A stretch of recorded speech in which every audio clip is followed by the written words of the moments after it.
ராஜ்ய பரிவாரம் செய்து கொண்டவர்களால் ஆக ராஜமன்னன் அவனுடைய மனைவியான நாகக்கன்னிதனுடைய கோபுரம் மன்னால் கொடிவரம் தங்கத்தால் மாளிகை பொன்னால் வடப்பள்ளி தங்கத்தால் சூழ அரவரை சுத்து கண்டு மாளிகை ஆடை கண்டு கொண்டவன் குதிரை கண்டில் எங்களோடு முக்காவடி பிச்சாவடி முன்னிருப்பு சாவடியோடு ஆறில் ஒன்று இடை வாங்கி ஆராய்ச்சி வணியும் கட்டி நீதி ஒளி தவறிடாமல் நேர்மையோடு ஆண்டு வருகிறார். ராஜ்ய பரிவாரம் செய்து வருகின்ற வேளையில் நல்ல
நாகமுடி ராஜமரனுக்கு வத்தாவடித்தனம் கணிஞ்சுவா வேடையிலும் ஒன்று இடை வாங்கி ஆராய்ச்சி வணியும் கட்டி நீதி மொழி தவறிடாமல் நேர்மையோடு ஆண்டு வருகிறான்.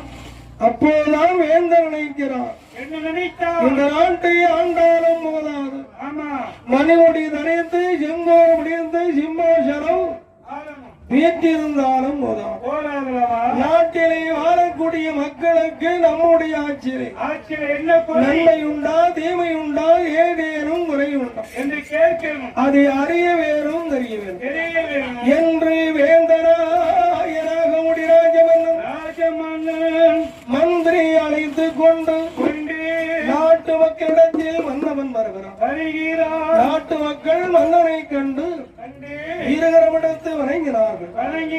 அப்போது வேந்தன் கேட்கிறான், நாட்டு மக்களே, என்னுடைய ஆட்சியில் உங்களுக்கு ஏதேனும் குறை உண்டா? குறை இருக்குமானால் என்னிடத்தில் சொல்லுங்கள், நிறைவேற்றியதார் என்று சொல்லுகிறான். அப்போதுதான் சொன்னார்கள், மன்னா, தங்களுடைய ஆட்சியிலே திங்கள் மும்மாறி வரை பொழிந்து வருடமும் போவதான் விளைந்து ஜாதிக்கும் மதத்திற்கும் அப்பார் வந்து நாங்கள் எல்லாம் மனிதயத்தோடு வாழ்ந்து கொண்டு மாறும் என்று சொல்லி அந்த வார்த்தையை காதில் கேட்டு அந்த வார்த்தையை காதில் கேட்டு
பொன்னு தலகையிண்டு பொற்பாதங்களை விளைக்கி கணவரை அழைத்து வந்து அறவரையில் அமர வைத்து தலவாலை இளவறிந்து அறுசுவையோடு அன்னமதை உடுத்தான் சாப்பிட்டு இறைப்பாரி காம்பறிந்து பூமரை வத்தியாவறிந்து சப்ரமஞ்ச கட்டில் கணவன் மனைவி இருவர்களும் தாம்பரங்கள்